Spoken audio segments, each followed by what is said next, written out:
जाने एहसास ना होला। अच्छा खाली पापा जिसे दिन धरवाब कि अब बर्दाश्त ना होला। सुना प्यार के बिनु अब तो बजा लो ना दुल्हा बना लना असनुरा सजा लना।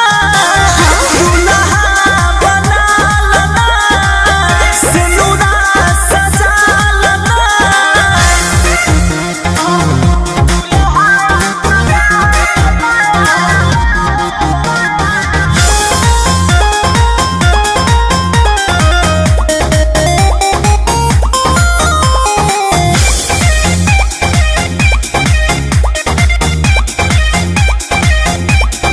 राजा हो डेट सेट कर अगुआ बेर करना डोली दुआरे लेके आवो तनिको बेर करना।